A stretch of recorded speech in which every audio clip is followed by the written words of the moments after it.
गवई धीरेंद्र कृष्ण महाराजांच्या पाया पडायला गेले होते याचा मला प्रचंड शॉक बसला. कारण ते गवईंचे पुत्र आहेत अशी माझी समजूत आहे. रासू गवईंचे अनुभव मला थोडे वेगळे आहेत.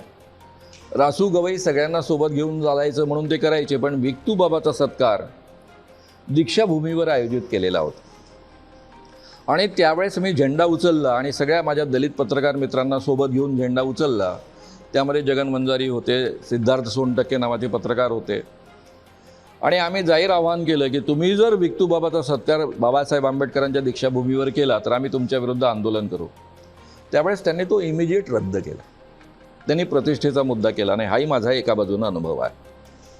तर त्यांचे चिरंजीव जे स्वतः म्हणतात मी आंबेडकरी विचारांचा आहे, आंबेडकरांच्या विचारांचं मी दूध प्यालेलो आहे, तो माणूस जर धीरेंद्र कृष्ण महाराजांच्या पायावर डोकं ठेवत असेल आणि आशीर्वाद घेत असेल, CGI राहिलेला माणूस, तर माझं एवढंच म्हणणं आहे की तुम्ही यापुढे कधीही आंबेडकरांचं नाव घ्यायचं नाही.